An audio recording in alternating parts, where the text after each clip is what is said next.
রহমতুল্লাহ বরকাত। প্রিয় এলাকাবাসী, আপনারা জানেন যে আমরা নির্বাচনের পরে বড়ইয়া ইউনিয়নের পালটে আমাদের এক ভাইয়ের উপরে পূর্বেও আক্রমণ করা হয়েছিল নির্বাচনের আগে, পরবর্তীতে আবার করা হয়েছে। আমরা সেই বাড়িটায়, এই যে সেই নির্যাতিত ফোরকান মাঝির বাড়ি, আমরা এখন সেই ফোরকান মাঝির বাড়িতে উপস্থিত হয়েছি আমরা তাকে দেখার জন্য। আমরা আমাদের কোনো নেতাকর্মীকে কোনো জায়গায় একা ফেলে যাব না। আমরা প্রতিজ্ঞাবদ্ধ। আমাদের সমস্ত নেতাকর্মী যারাই আমাদের জন্য কাজ করেছেন, জামাত ইসলামের জন্য কাজ করেছেন, দাঁড়িপাল্লার জন্য কাজ করেছেন, আমরা তাদের সবার জন্য সর্ব অবস্থায় তাদের পাশে থাকতে চাই। ফোরকান মাঝি সাহেব আমাদের এই বড়ইয়া ইউনিয়নের একটা ওয়ার্ডের 9 নম্বর ওয়ার্ডের সভাপতি এবং তিনি এখানে এসে আমাদের সাথে কাজ করেছেন। কিন্তু ভাইয়ের উপরে 2বার নির্যাতন করা হয়েছে। একবার তার বাড়ি আক্রমণ করা হয়েছে এবং পরবর্তীতে তার উপরে শারীরিক নির্যাতন করা হয়েছে এবং তিনি হসপিটালে ছিলেন। আমি দেখা মাত্রই আবার তার বাড়িতে চলে এসেছি। আমরা এখন সেই বড়ইয়া ইউনিয়ন, যে বড়ইয়া ইউনিয়ন আমার উপরেও আক্রমণ করা হয়েছিল এবং আমার 3 জন ব্যক্তিকে কুপিয়েছিল, সেটা আপনারা ভিডিওতে লক্ষ লক্ষ মানুষ দেশ বিদেশ থেকে দেখেছেন।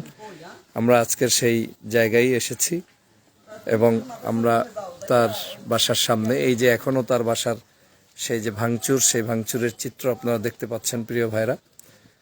তো এ ধরনের ভাঙচুর করে আমাদের কোনো ভাই বোনকে আহত করে, কোনো অবস্থায় কারো উপরে নির্যাতন করে জামাত ইসলামের কার্যক্রম বন্ধ করা যাবে না। দাঁড়িপাল্লার কার্যক্রম চলমান থাকবে ইনশাল্লাহ। আমরা এই বাসার, ফরকান ভাই আছে বাসায়? আমরা এখন তার সাথে দেখা করতে যাব।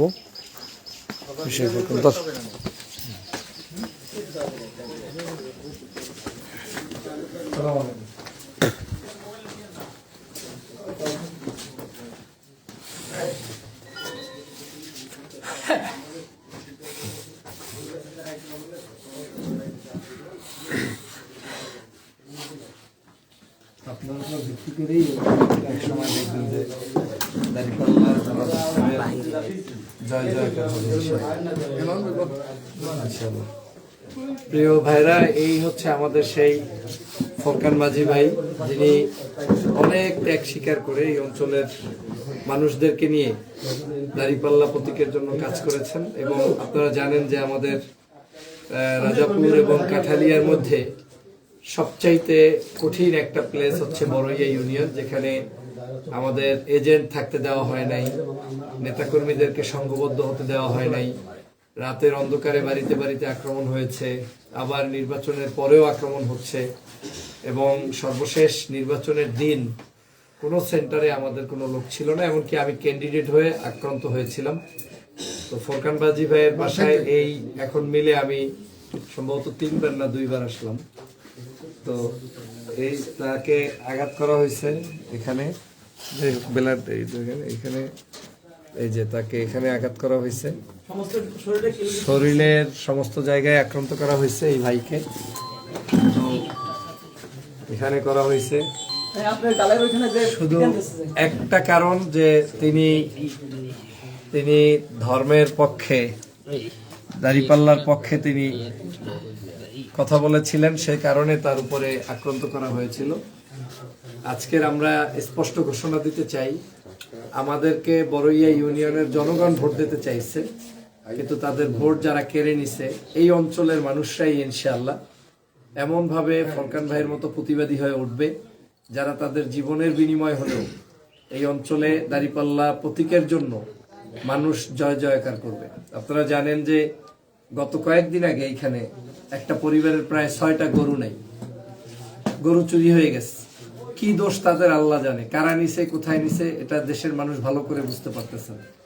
প্রত্যেক বাড়িতে এখন চুরি হয়, ডাকাতি হয়, বিভিন্ন ধরনের কার্যক্রম চলতেছে।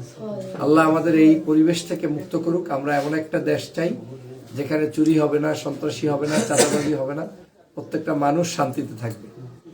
তো ফোরকান ভাই, একটু ফোরকান ভাই বলেন কি হয়েছিল ওই দিন আপনার?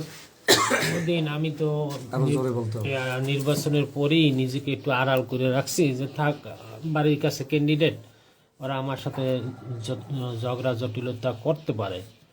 তো আমি চিন্তা করলাম যে তাকে নিজেকে একটু সেভ করে রাখি। আমি বাড়ির বাহিরে ওই চামটা শ্বশুর এলাকায় 5-6 দিন ছিলাম। পরে আমার বাড়ি আপন চাচি মারা গেছে, জালালের মা।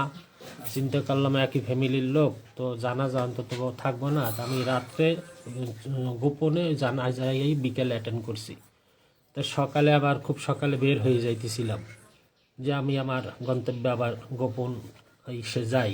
তখন ওই বাজারে বসে ওরা কিভাবে ফোন করছে নাকি পিছন থেকে হুট করে এই তুই ঘর ভাঙছে, তা মিথ্যে সিদ্ধ কথা, তা তু জামাতের মায়ের দিয়ে কুইয়ে শুরু করছে। জামাল ঘুষি লাঠি দিয়ে আঘাত, মানে চারজন এলো পাথারি, যতক্ষণ খুশি ওদের মনের মতো করিয়া মারধর করছে। পরে এই পায়ের আঘাতগুলা কি দিয়ে করছে আমি দেখি না, ওরা 3-4 জনই তো মারছে। দেন এটা দাও দিয়ে করছে না লাঠি দিয়ে করছে, এইখানে একটা হকি স্টিক দিয়ে বাড়ি দিয়েছে, এইটা আমি দেখছি। কিন্তু পায়ের আঘাতটা কি দিয়ে করছে আমার হয়তো কোপাকারই পড়ছে, এটা আমি মনে করছি যে কোপ দিয়েছে খুব সম্ভব। তো এরপরে আমার রাজাপুরেও যাইতে দেয় না, ওখান থেকে গাড়ি বুড়ি বাসায় পাঠাই দিয়েছে। আমি অথবা আমাদের এই সংগঠনের লোক, হ্যাঁ ফয়জুল ভাই ফোন করছে, যার জন্য পুলিশ পাঠাইছে। ফয়জুল ভাই পুলিশ এই আমার উদ্ধার করে এনেছে। আমি হসপিটাল ভর্তি ছিলাম অজ্ঞান অবস্থায়, 4 দিন ছিলাম হসপিটালে। 4 দিন পর কালকে রাত্রে আবার আমাকে বাসায় দিয়ে গেছে। তো হয়তো বা দলের টানে ফজলুল ভাই আমাদের এখানে দেখতে আসছে, জন্য তাকে আন্তরিকভাবে ধন্যবাদ জানাই। অনেক চাওয়া পাওয়া যে একজন ক্যান্ডিডেট আমার বাসায় আসবে বা আসছে, এটা আমার কাছে অনেক সৌভাগ্য। আমি তাকে আন্তরিকভাবে আমার ফ্যামিলির বর্গ থেকেই আমি তাকে আন্তরিকভাবে শুভেচ্ছা জানাই। এরকম নেতা আমাদের প্রয়োজন, ভবিষ্যতে যাতে আমাদের বটগাছের মধ্যে ছায়া দিয়ে রাখতে পারে। তাকে আমি আন্তরিকভাবে, সে একজন দক্ষিণ বাংলার কৃতি মানে নামজাদা পীর সাহেব কায়েস শাহ হুজুরের নাতি, তার আন্তরিকতায় কোনো ঘাটতি নেই। সে আমাদের নেতা আমরা মনে করি, আমাদের মনের মতো। সে যে আমার খবর নেছে, এই জন্য আমি আমার ফ্যামিলি সবাই আন্তরিকভাবে তার প্রতি সন্তুষ্ট এবং কৃতজ্ঞতা জ্ঞাপন করছি। আল্লাহ তাকে দীর্ঘ হায়াত দান করুক, আমিন। আমি সাহেব দিগান আমাদের এই বড়ইয়ায় কি পরিমাণ জামাত ইসলামের কার্যক্রম এখন থেকে চলবে, এবং এটা ইসলামের দুর্গ এবং জামাতের দাঁড়িপাল্লার দুর্গ কিভাবে হবে, এটা কি বলবেন? আসসালামু আলাইকুম রহমতুল্লাহি আবরাকাত।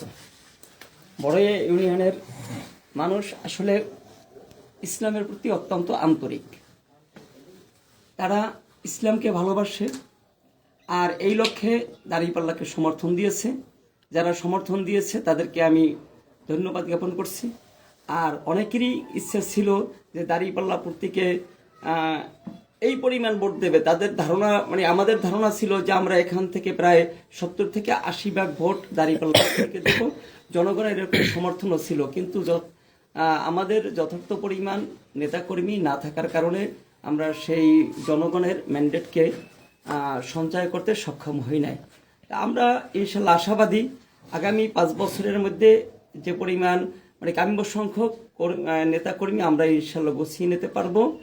আর যাতে করে বড়ইয়া ইউনিয়ন থেকে আমরা দাঁড়িপাল্লাকে বিজয়ী করতে পারি।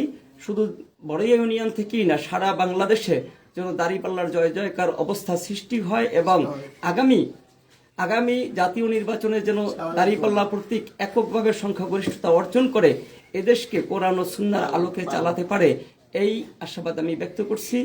আর বিশেষ করে আজকে যে আমাদের জামাত ইসলামের তথা 11 দলীয় জোটের পক্ষ থেকে মনোনীত সংসদ প্রার্থী জনাব ডক্টর ফয়জুল হক ভাই আমাদের মাঝে এসেছেন এবং আমাদের সেই ব্যথিত এবং আক্রান্ত 9 নং ওয়ার্ডের বড়ইয়া 9 নং ওয়ার্ডের সভাপতি জনাব ফুরকান মাঝি সাহেবকে দেখতে এসেছেন। আমাদের পাশে এসে উনি সময় দিয়েছেন, আমাদের পাশে দাঁড়িয়েছেন।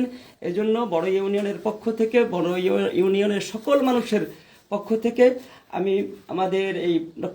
আমাদের প্রিয় নেতা ডক্টর ফয়জুল হক ভাইকে আন্তরিক মোবারকবাদ ও ধন্যবাদ জ্ঞাপন করছি, কৃতজ্ঞতা প্রকাশ করছি এবং কৃতজ্ঞতা প্রকাশ করছি সেই মহান রব্বে কারিমের প্রতি, যিনি আমাদেরকে সুস্থ সবল অবস্থায় রেখেছেন। এবং আমি আরও একটা আশাবাদ ব্যক্ত করব আমাদের এখন এই শুধু বড়ই ইউনিয়ন নয়, রাজাপুর কাঠালিয়ার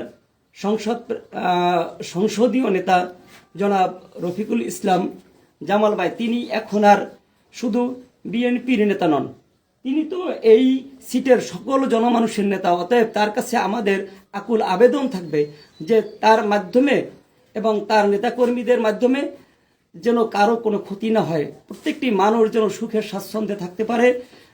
সব রকমের হানাহানি, দ্বন্দ্ব, ফাসাদ সবগুলো ভুলে গিয়ে আমরা এখন কাঁধে কাঁধ মিলিয়ে যেন এই এলাকার উন্নয়ন করতে পারি, এ ব্যাপারে আমি আশাবাদ ব্যক্ত করছি।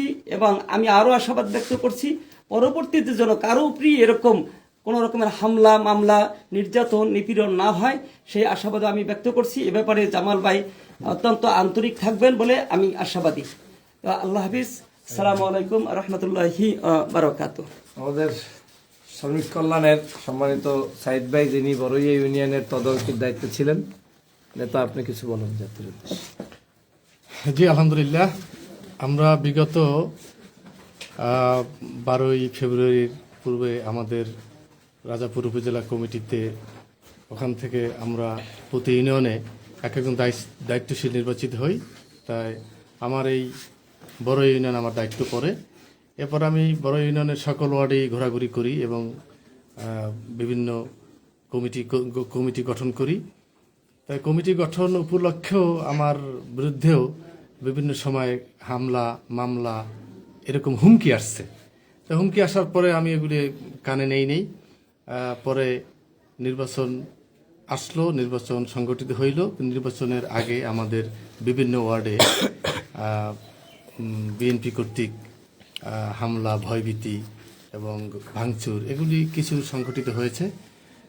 তারপরে নির্বাচনের দিন আমাদের আদাখলাতে আমাদের প্রার্থীর উপরে হামলা হয়েছে এবং এই 9 নং ওয়ার্ডের সভাপতি জনাব ফোরকান মাঝির উপরে হামলা হয়েছে। এটার আমরা তীব্র নিন্দা জানাই।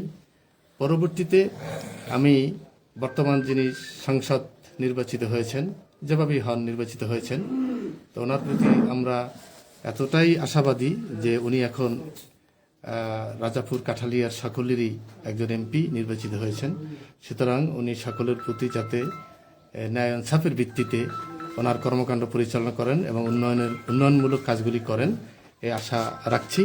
পাশাপাশি আজকে ফোরকান মাঝিকে যে আমাদের 11 দলীয় জোটের তথা জামাত ইসলামীর মনোনীত প্রার্থী, বিশিষ্ট মিডিয়া ব্যক্তিত্ব ডক্টর ফয়জুল হক ভাই, উনি এখানে দেখতে এসেছেন, এই জন্য ওনার প্রতি আমরা কৃতজ্ঞতা জ্ঞাপন করছি এবং ওনার দীর্ঘ হায়াত কামনা করছি। এবং আমি রাজাপুর কাঠালিয়ার সকল মানুষের প্রতি তার দোয়া থাকবে, এই আশাবাদ ব্যক্ত করে আমি আমার কথা শেষ করছি।